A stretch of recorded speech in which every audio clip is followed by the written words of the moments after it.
Let's come to the 26th presentation in this year-long series. And we're looking at a pivot. The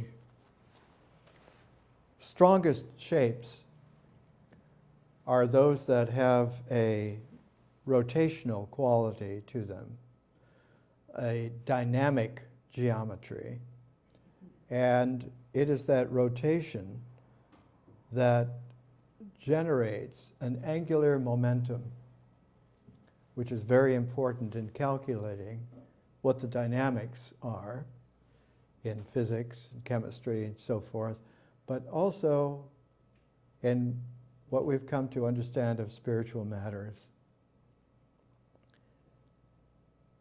The pairedness extends to angular momentum because there are two complementarity rotations. There's a right-handed and a left-handed, and these two were emphasized in the ancient Arans posture of prayer. When one was going to pray, it was in this mode and not in this mode yet. This mode came in with the idea of prayer. This was the presentation of prayer. You find this 4,000 years ago at the beginning of Zarathustra's Gathas. And in my translation of the very beginning of the Gathas, it reads like this: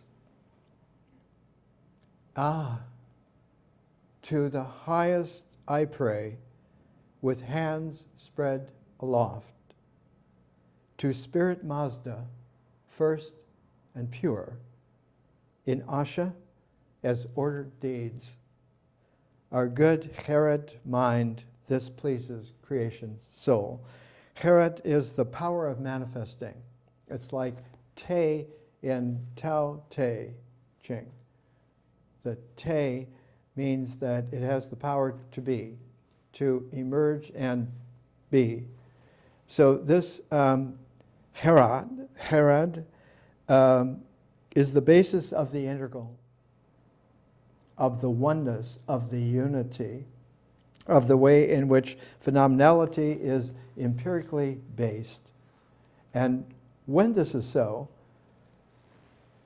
the good Herod mind of the praiser, the prayer, does this in a double feminine context. Asha as the order of existence, the ordering of existence, she guarantees this, and Mazda, who is the eternal feminine wisdom, the radiance of being able to accept the praise in that it is presented in Asha's order, the good Herod mind then is called Vohuman, as a spirit helper who has a complement to, as a good ordered mind, to Asha, and the pairing of them together is able to have Mazda have the pair of expression and existence of Ahura. That the Lord of that eternal radiance comes into play, comes not just into play, but into play in being, in this realm in which we have life. And one of the very earliest qualities of this is in the ancient, most ancient understanding of a hero who is paired, who must, in times of danger, in situations of an enemy, in a swamping of the good by the evil, by the pure, by the impure, a pair of heroes comes into play. And that pair of heroes is so universal, it also takes part in the Navajo war ceremony, the preparing of men to go into battle in enemy territory and to be able to return to the safety of the home, of the clan, of the tribe, of the life, the family, which the women ensure is not only there but real. And so in the two come to the Father, one of the heroes is called Monster Slayer, and the other one has a very interesting kind of name. The description of the second hero is Child Born of Water, which sounds kind of innocuous initially until one understands. Their journey together, Monster Slayer and Child Born of Water, to the house of the sun in search of their supernatural father, and their return to earth full of strength and wisdom.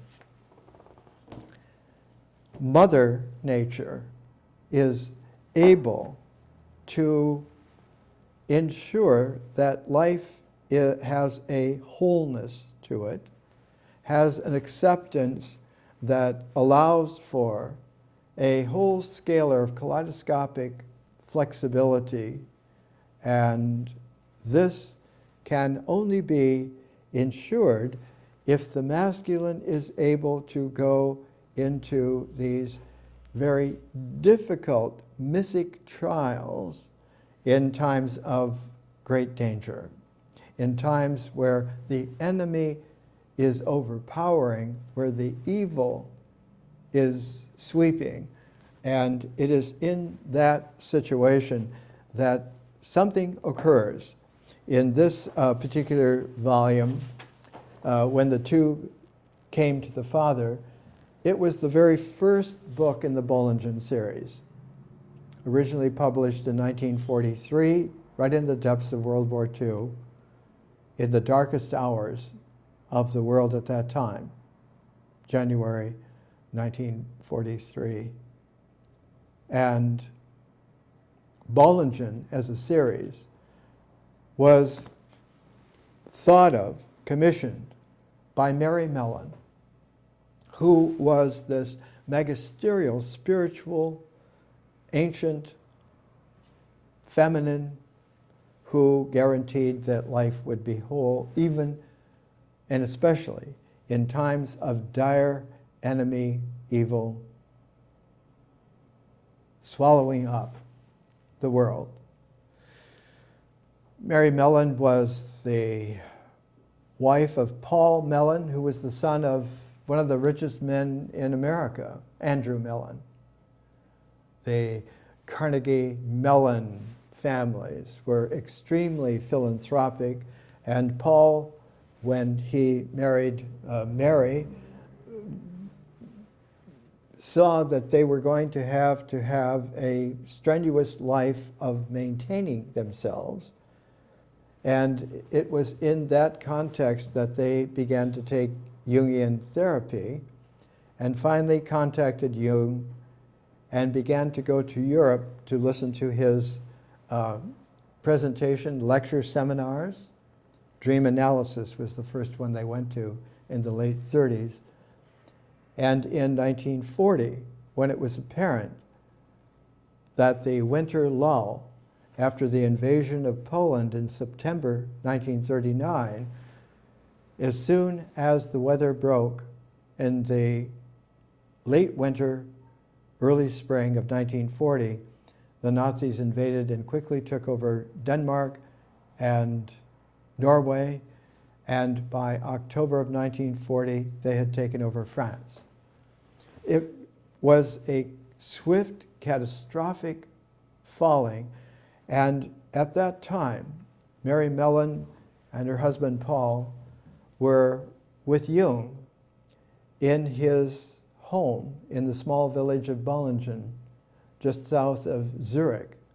And it was there that they began to lay out a plan that had been drawn up by Heinrich Zemmer, who was the great writer of things to do with India, and 5 or 6 of his books are in the Bollingen series. Philosophies of India was the first one I read at 20 years of age at the University of Wisconsin. And The Highest Good is the first part. The Philosophies of Time is the second part. The Philosophies of Eternity is the third part. And you can see the carefulness of Zimmer to be able to layer in such a way that the layers are flows of achievement. And these flows of achievement, in order to begin to essay on undertaking this, there has to be a pilgrimage of the 2 aspects, of the monster slayer aspect, of the child born of water aspect. And among the volumes in the Bollingen series, on the 89th series, there are 3 volumes together that make the 89th. The Bollingen series had 100 numbers, Roman numeral numbers. Ananda Kumaswari, who was another Indian savant, and his little book, the Rig Veda as Land Nama book. It means the Rig Veda as a way of naming so that one can understand how reality works, even in existence, especially in existence under evil duress, where the enemy nature has taken an upper hand and seems invincible. It is then that the eternal quality comes into play through the time calibration redone, a recalibration, so that then one has the highest good, is able to rise up from original, fresh creation, not reforming something that had already been created, not trying to patch together, not trying to fit together again things that had happened, but now this was a fresh, we used to in the 60s say it was a happening. It was a gerund. It was a freshly now happening, but not now in a present, but happening in presence. That has a reverberation, where the monster slayer will have the courage to do that, and the child born of water is, as the phrase goes, the sun rising from the primordial waters. And the very first illustration in Kumaraswami's little Rig Veda as Land Nama book, it was published in London 1935, about the time that thinking people realized that the Nazis were intent on a Third Reich. The very first illustration is the sun coming up out of the primordial waters, the sun rising. And it is this rising that then makes a holy sunrise. And this is something that is the dawn. And the original dawn in Indian mythology was that as soon as the mother of Siddhartha, the Buddha, realized that she had had a conception during that night, she was alert to this new energy calibration coming into life within her that she was carrying, just the beginnings of the gestation, the conception. And the realization of the conception coincided with the dawn of that day, with the sun coming above the proverbial waters above, waters below, confluence, that double rotation. She then understood that this one is the child born of these waters, who will be accompanied by monster slayer to be able to effect the transformation, the recalibration of a world susceptible to evil to an overcoming of that evil in the most complete possible way. Not a way of killing it, but a way of putting it into a solution where it is dissolved and made into its opposite, made into fructification rather than evil. To, like an aikido, taking that energy of the evil and turning it back upon the sender in the sense that it recalibrates.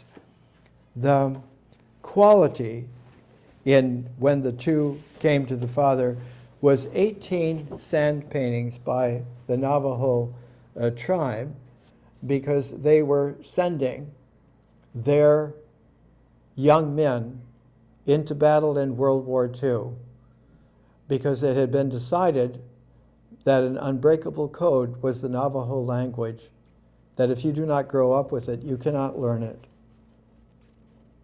If it is not native to you, you cannot learn it, and it has such a difficult declensioning. American Indian languages not only have 3 time tenses, they have 6. So that Navajo especially is extremely difficult.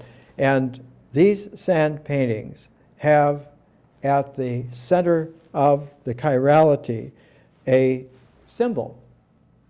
And I long ago extracted that symbol so it could be understood that it is a double chiral that has a single entrance way. And only by that entrance way, following the double chiral, is it possible then that the great serpent energies, that 4 great serpent energies can enter into participation in the double chirality and give us a way out of the situation, which can be likened to a maze.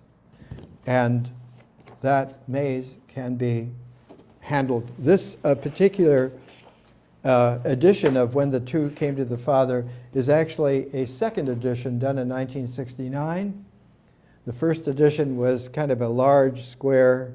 The Philosophic Research Society had an original 1943 edition of it, and it had silk-screened plates.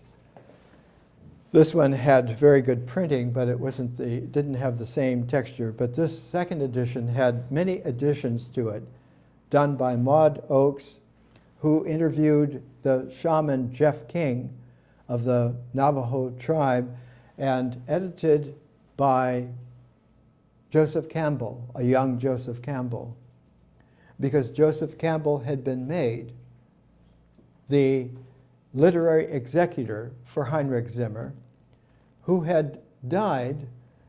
He was in New York City lecturing at Columbia University, delivering great series, and he caught pneumonia and died. And it was Campbell who took over editing all of the unpublished manuscripts of Heinrich Zimmer. And Maud Oakes was the great translator who could take Jeff King's Navajo language and put it into an English language. This whole quality of Mary Mellon is exemplified in a little volume published by the Chiron Press which is a Jungian press. C.G. Jung, his friendship with Mary Mellon, and a writer, J.B. Priestley, who did an anthology on literatures and time at one point.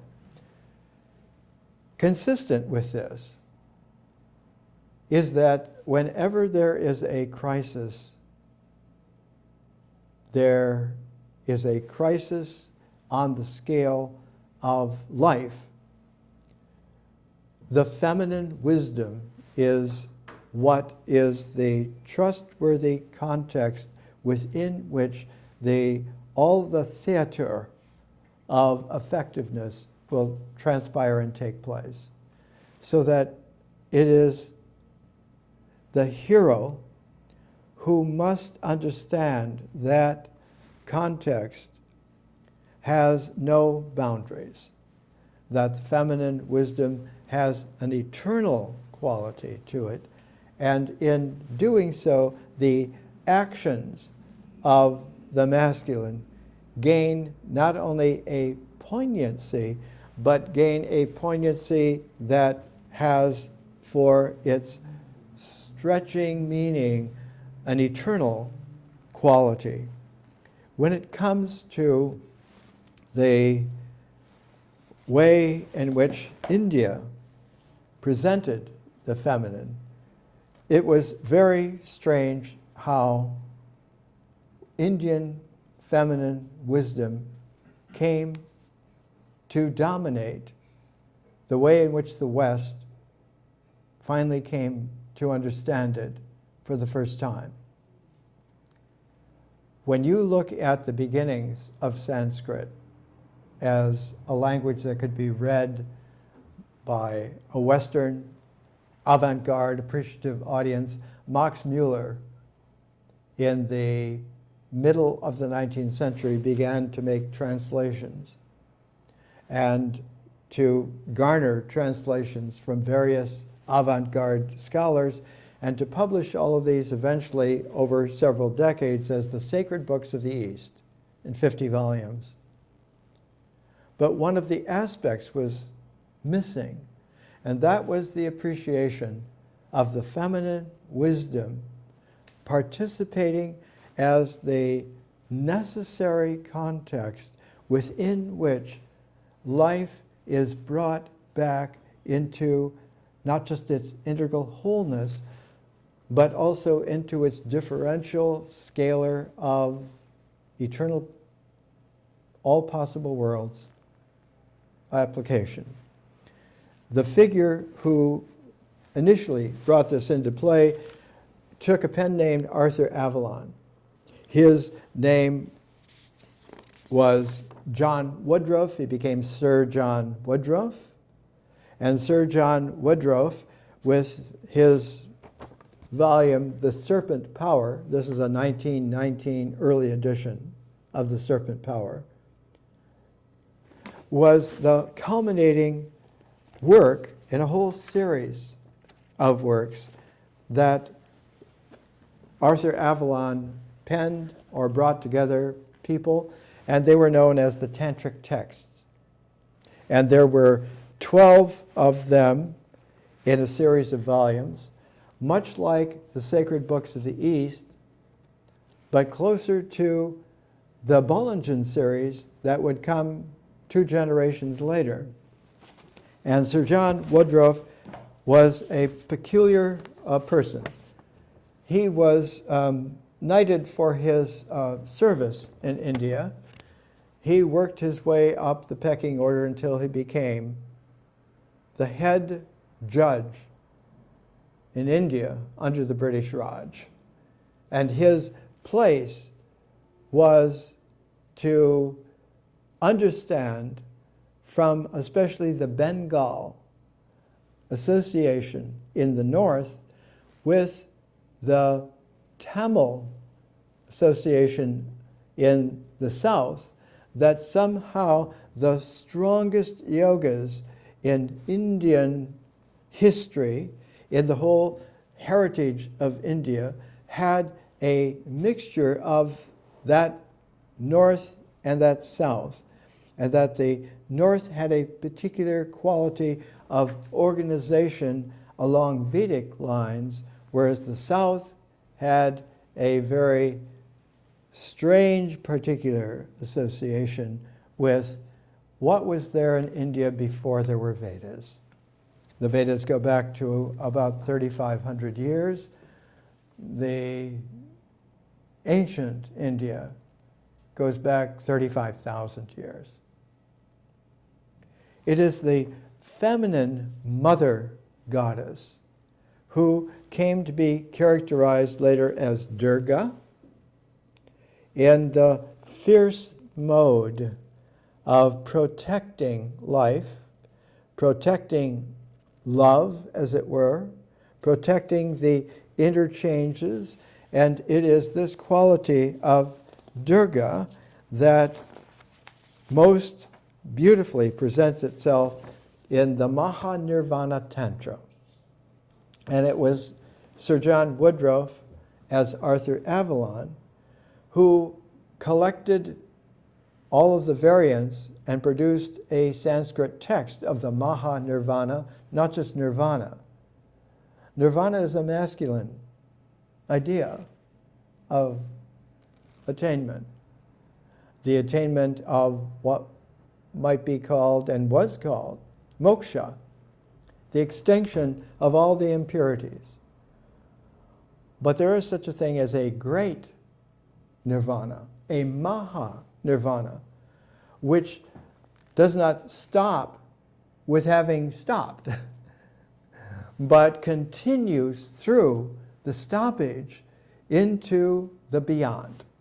And it is this bridging of the stopping, which is actually a gap, because what was complicated can no longer continue because it has run out of connections. It has run out of juice. It has no dynamic. It has no causality.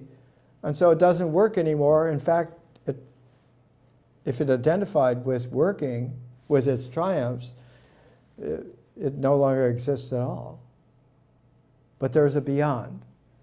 And the Maha Nirvana Tantra is the only place that one finds in the long introduction. This text is over 500 pages in Sanskrit.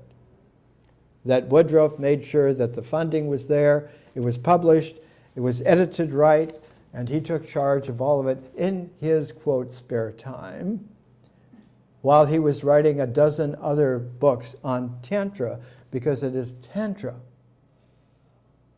that comes into play beyond the sutras. The sutras are the way in which the masculine comes together as a community, as the Sanskrit word is asanga, a sangha collected in the Dharma that is delivered by the Buddha. And so the Buddha, the Dharma, and the Sangha are like baskets of wisdom, and these three baskets, in Sanskrit the word is Pitaka, and so the three is the Tripitaka, the three baskets.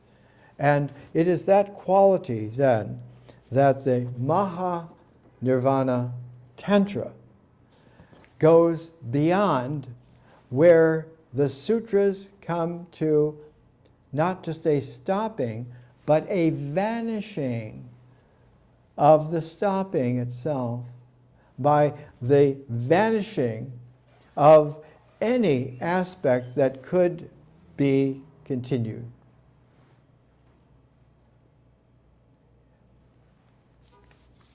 It is important in his 50-page introduction to the Maha Nirvana Tantra that you find out that he was married. His wife was named Ellen, and her maiden name was Avalon. Now, there's a recent book by Kathleen Taylor. This is the first illustration I showed you is the cover of her book, saying, well, this is all due to an Arthurian thing. Arthur for King Arthur, and Avalon for where King Arthur was buried. And he took this as a pseudonym because he was looking at it as a Celtic mystery play, that the Tantras are all about this. And interestingly, all of that is true. All of that is remarkably insightful. And we'll talk more about how insightful that is in some of the coming presentations. But in addition, it was the maiden name of his wife. His relationship with Ellen was the way in which Sir John Woodruff became Arthur Avalon, able to introduce not only to the West the Tantras, but to bring the Tantras out of obscurity in India itself. That they had fallen into an obscurity of centuries. Nobody talked about them. It was not a nice subject. This is about sex.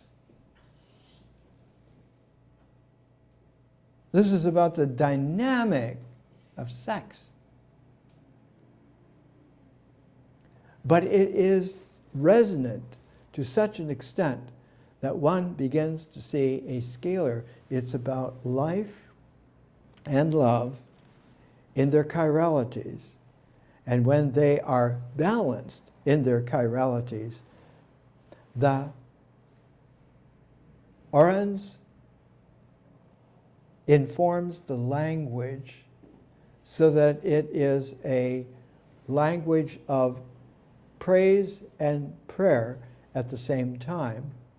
And out of this, the Indian understanding of a poetic originally came long, long ago, which is different from the Vedas.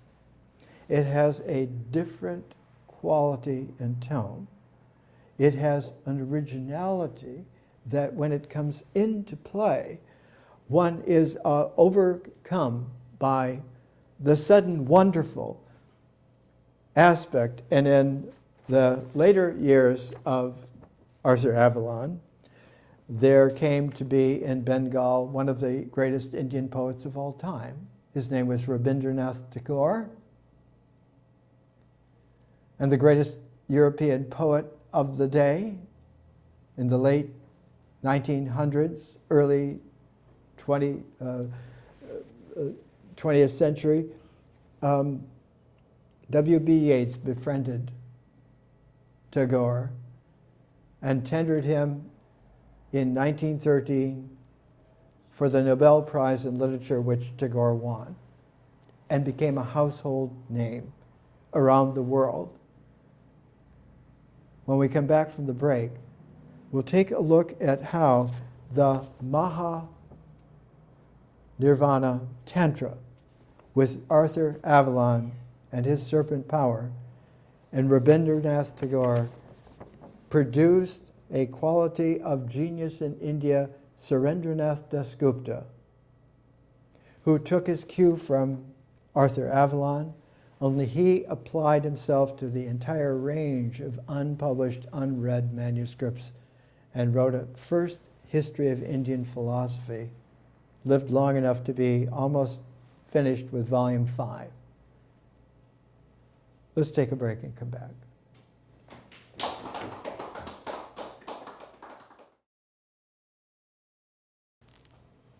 Let's come back, and let's come back to really important emergences that we're talking about. Just a month ago, Oxford University Press published in 3 big volumes the first real translation of the Rig Veda into another language, English. Not just into English, no other language.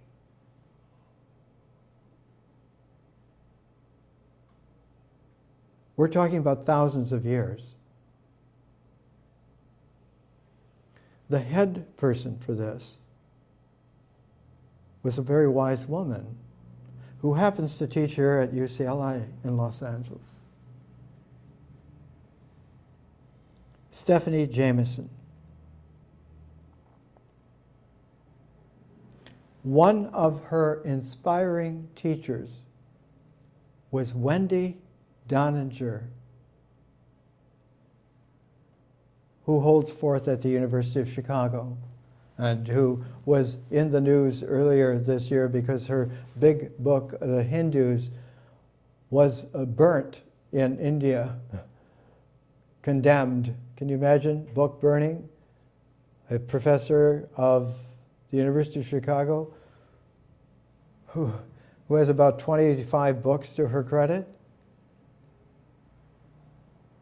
But Stephanie Jameson learned under the aegis of Wendy Doninger, who learned under the aegis of Mircea Eliade. He went to the University of Chicago later in his career. And Mircea Eliade learned from Surendranath Dasgupta. Eliade was a Romanian outlaw genius as a young man. He had an antisocial side. So the family put him in the attic. You have to sleep up there. You're disrupting the house, everything. So every time he had an extra kopeck or something, he would buy books and cart them up to his attic. And as an older teenager, he began to write, and his stories began to be published in newspapers around in Bucharest and various places. And he was precocious. He had taught himself English and French and a number of other languages, and he was working on Sanskrit.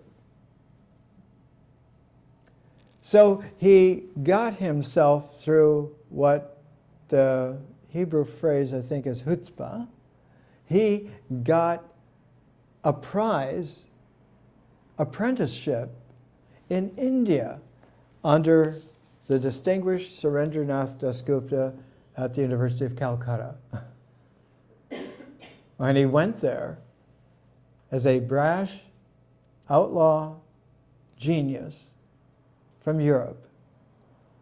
And when he got there, he was amazed not only at his mentor's incredible accomplishment, but that he had this beautiful daughter, among other children.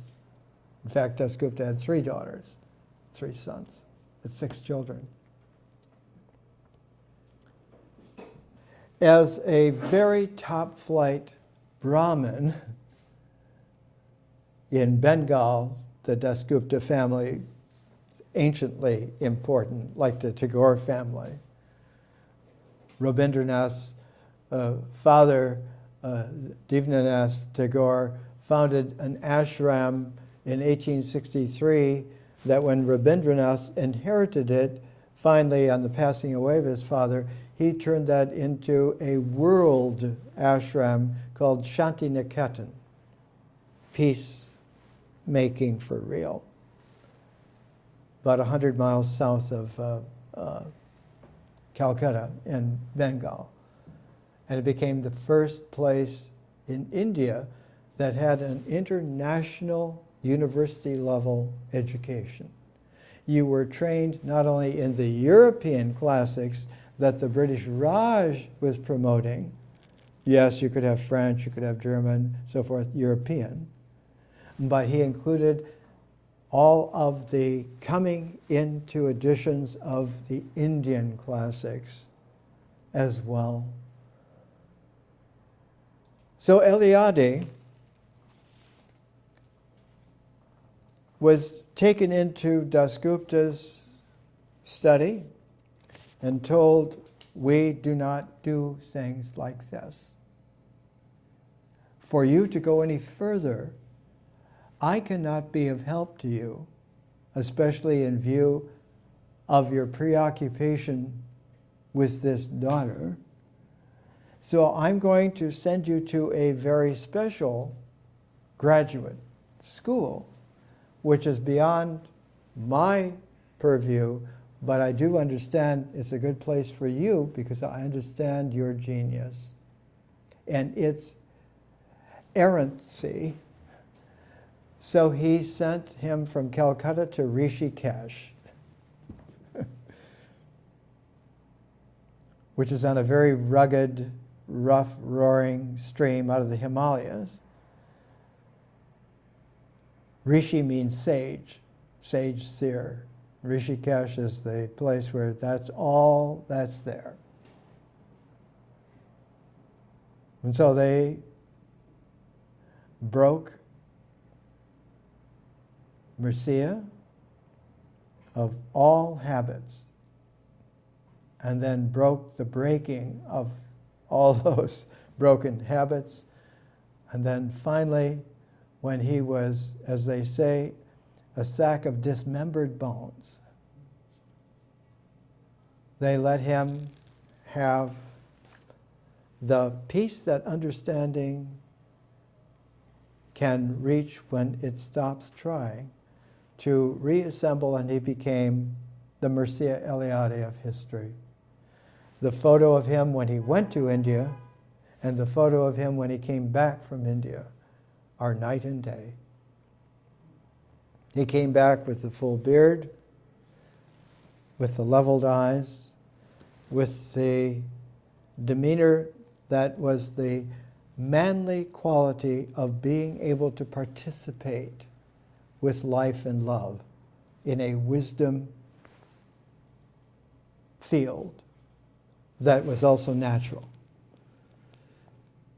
So Stephanie Jamison, one of her first volumes was Sacrificial Wife, Sacrificer's Wife, Women, Ritual, and Hospitality in Ancient India, published by Oxford University Press, very, very academic. Another one of her early books is The Ravenous Hyenas and the Wounded Sun, Myth and Ritual in Ancient India, published by Cornell University Press, and many other volumes. And this one is the first time that the Rig Veda has been put into a translation where one can read the Rig Veda in its glory. She writes in the introduction a very interesting structure. The Rig Veda comprises 1,028 suktas, or hymns, which contains a total of slightly more than 10,500 verses, and which are divided into 10 mandalas, or books. Not just mandalas, not just books, but the rotational energy of the books, of the hymns brought together, and there will be subsections upon subsections upon subsections, which she goes into, down to the very last iota, which is a group of 5 verses, is the smallest group of groupings in the Rig Veda. Notice that it doesn't come down to a single verse.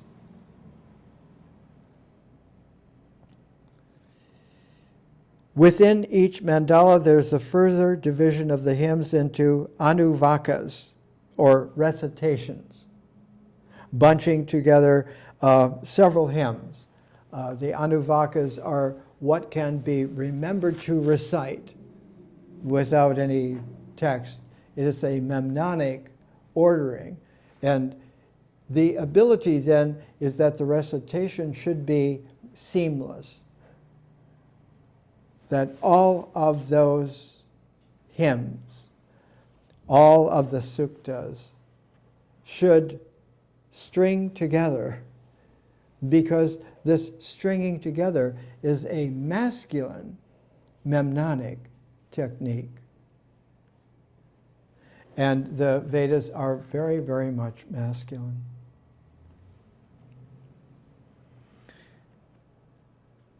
The number of hymns in an anuvaka varies within a mandala, and the number of anuvakas in each mandala varies from mandala to mandala.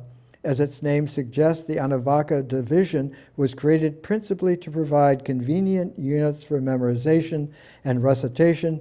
Although this division is occasionally indicated in editions of the Rig Veda, we have not included in this translation.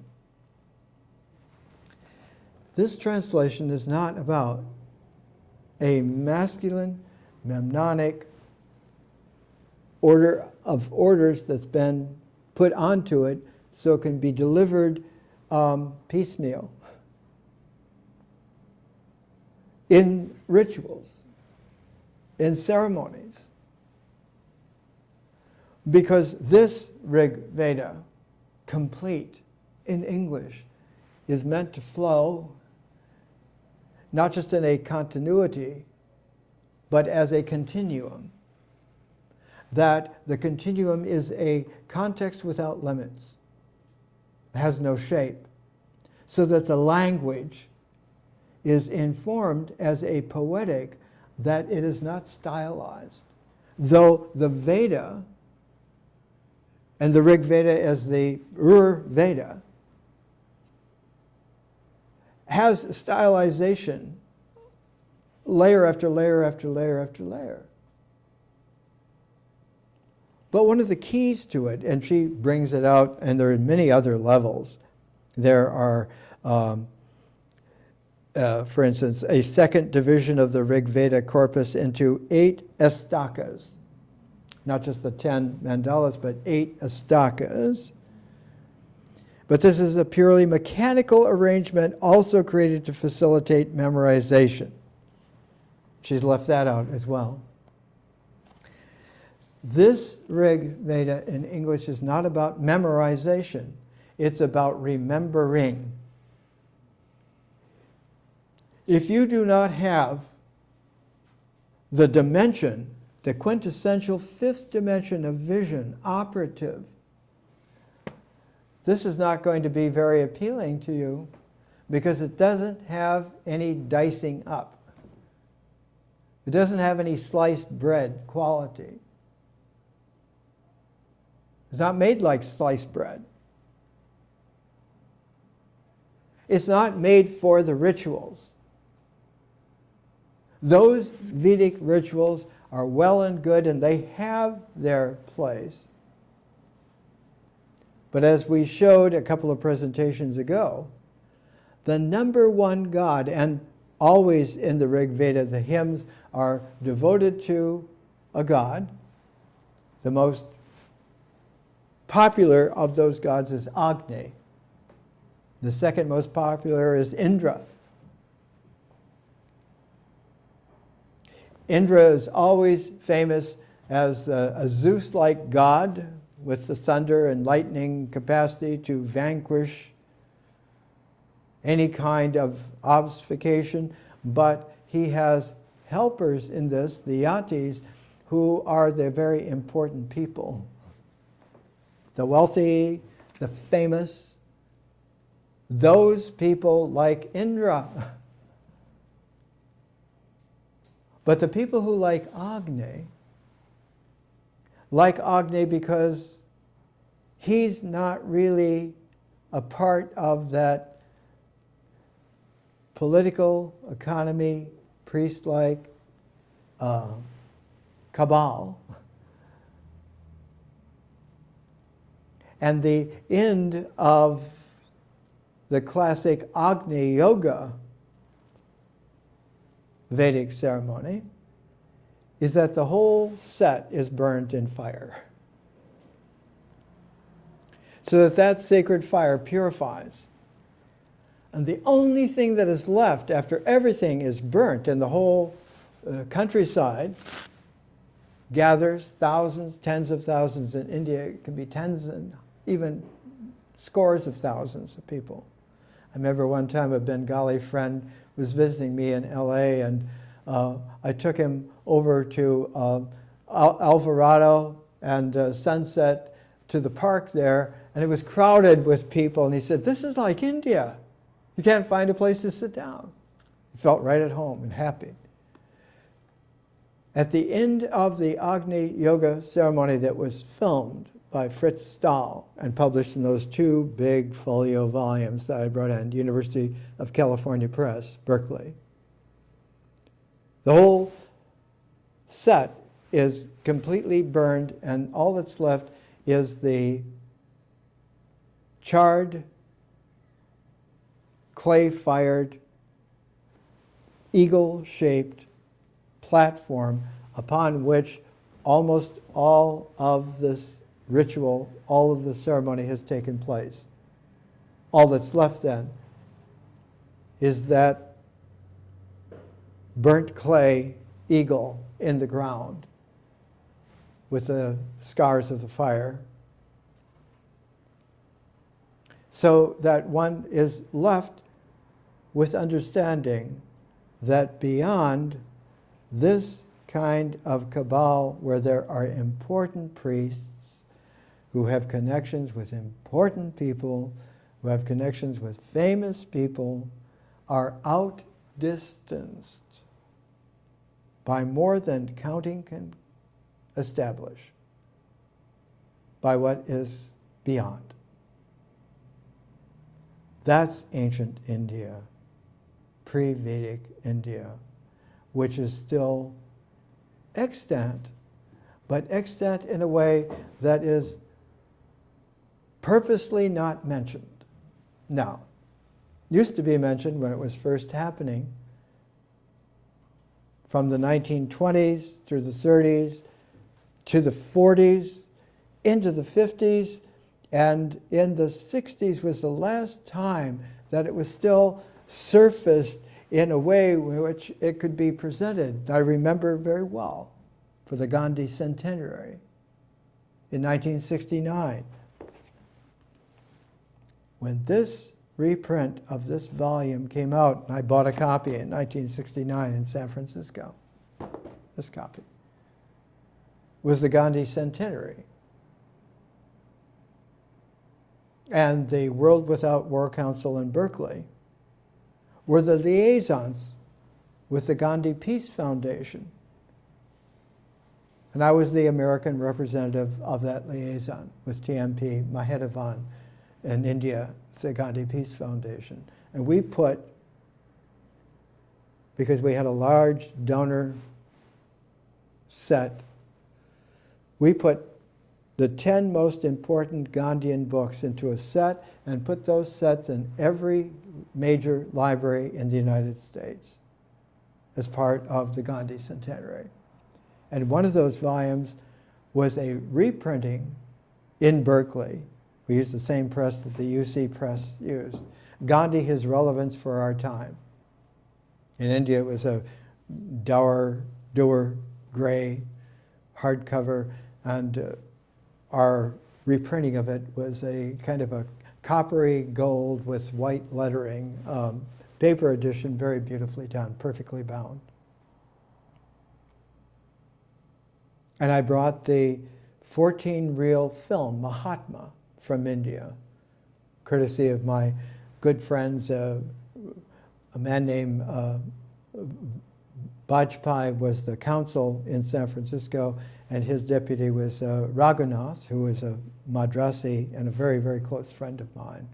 I remember one time I had a meal in my little place. I lived at that time in a little cabin house across the freeway from Mills College in Oakland.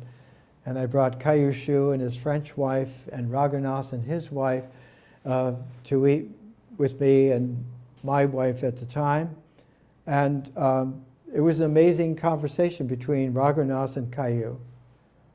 They knew the whole world and knew everybody, and it was just amazing.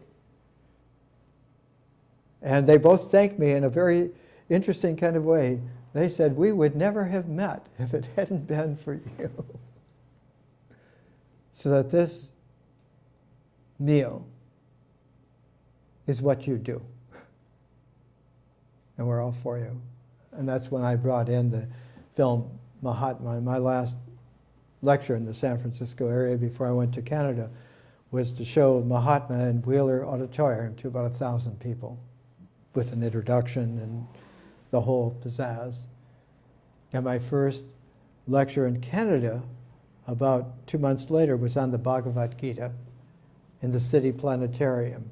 And when I realized I had a classroom of 600 people in a planetarium, I did a planetarium show to go with the lecture on the Bhagavad Gita, and I had as a background to complete that lecture a new recording that was just done at the Monterey Pop Festival by Ravi Shankar, an American raga called Dhum.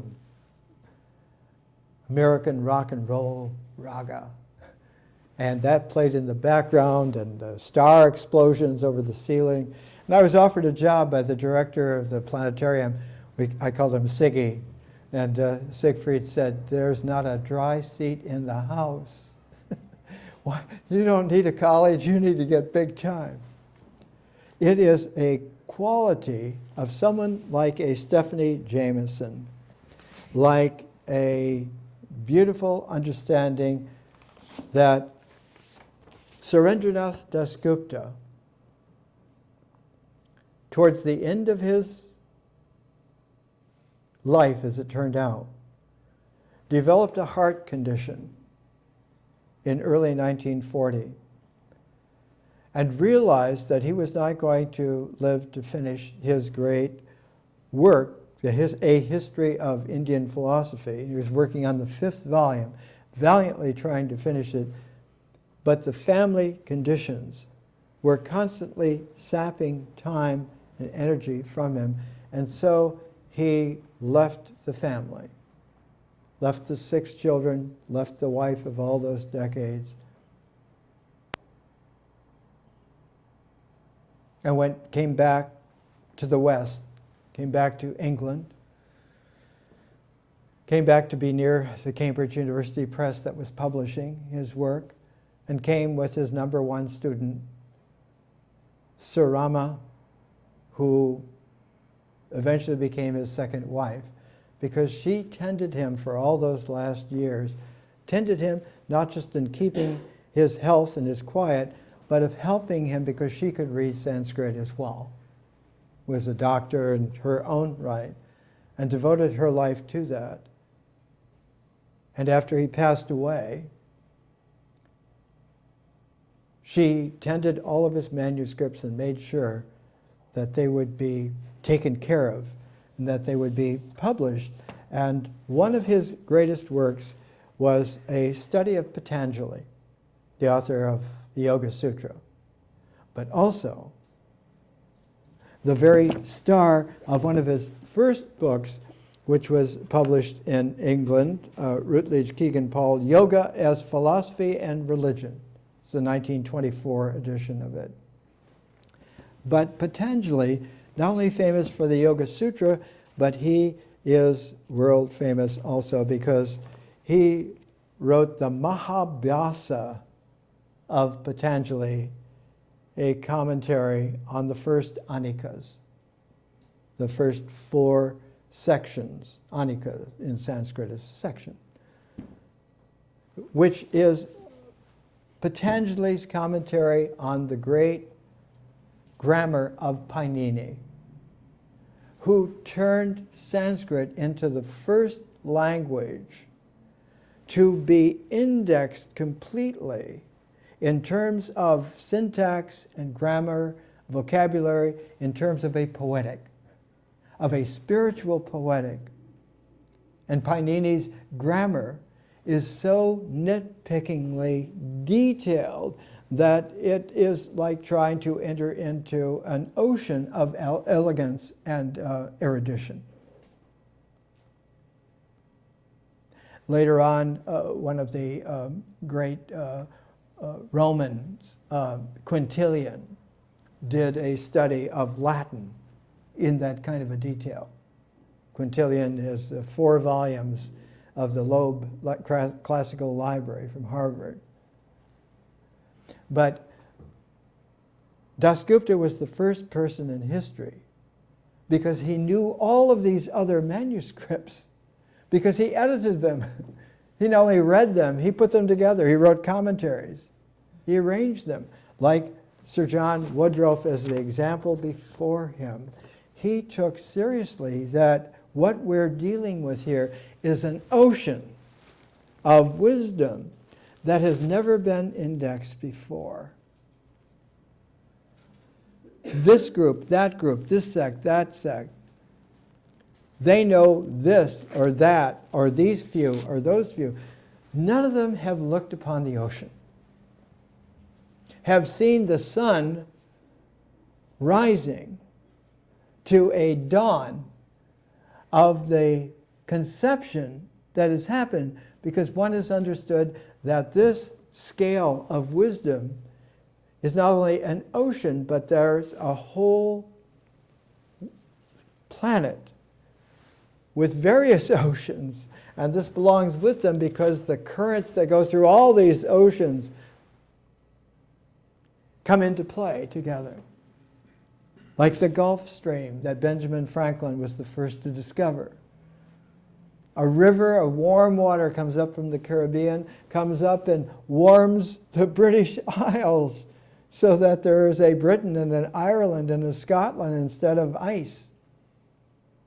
Across the same longitude, you'll find Greenland and Iceland. Whereas Ireland on the southern tip has palm trees. Then it curves around and comes back down the Atlantic, goes over around the Cape of where Cape Town is in South Africa, circulates in the Indian Ocean, goes into the Pacific, circulates there, comes back around, down through the tip of Tierra del Fuego, back up into the Caribbean and back up towards the British Isles. There is a planetary Gulf Stream in all the oceans of wisdom. And Arthur Avalon served as this beacon lighthouse for someone like a Surendranath Dasgupta to be able to bring into play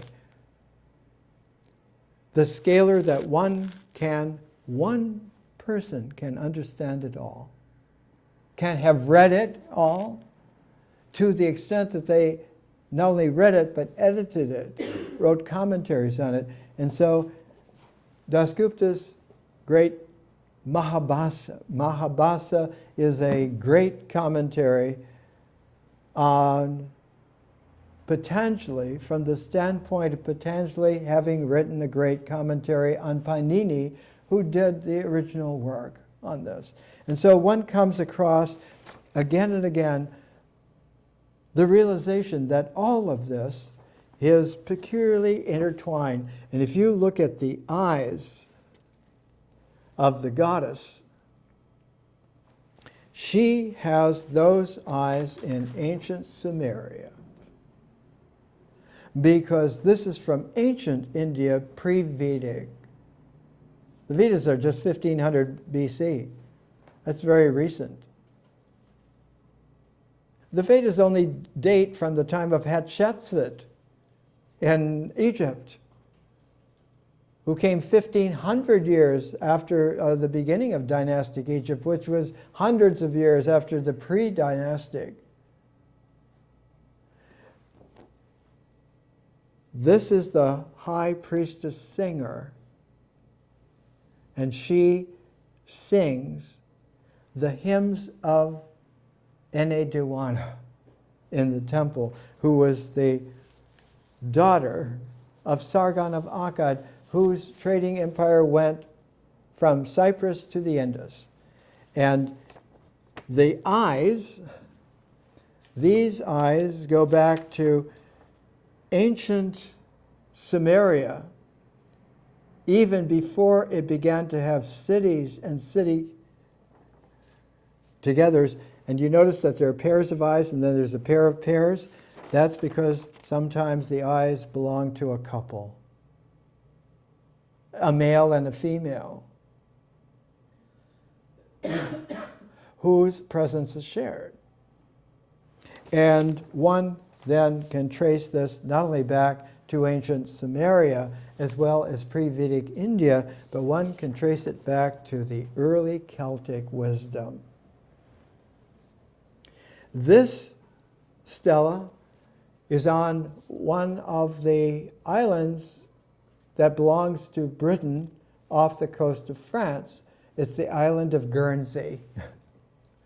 Guernsey specializes in cows, just like the neighboring island, Jersey, specializes in a different kind of cows, because the cow is the ancient talismanic beast that gives the milk, the cheese, the sustenance of the Egyptian Hathor, who's always presented as the cow. This is the great goddess, and the center of her infinity are the pair of breasts. And the eyes and the breasts give this quality where there's an infinity that's there in this Anahata chakra. And that kind of swirl is exactly the decoration on the tomb of Mary Magdalene in the Cave of the Seven Sleepers. And it is something that we'll take a look at later in the year. One of the great linguists, the founder of Western linguistics, is Roman Jacobson. Here he is seated with his wife, Christina, and this is Dialogues. And Christina Poromowska, and it is the dialogues between the two of them about the poetic nature of language. Because linguistics was founded by Roman Jacobson, not out of an academic thing, but because he was an outlaw in St. Petersburg. He associated with poets like Mayakovsky, with all of the wild new developments that were coming in the 1920s. Yes, there are Bolsheviks, there's the revolution, there's all of this, but the turmoil was not just that of a political, military nature. It was because everything was being redone. And Roman Jacobson comes out of the same turmoil genius that Stravinsky comes out of, that Pasternak comes out of, that you find again and again resurfacing because someone takes the trouble to find out why it is that such sounds are what's important. And for Jacobson, he's the one that discovered that the unit of a poetic is the phoneme. It's the sound. The music of poetry is because the sound carries. It carries into a flow that can carry around the planet for all time. More next week.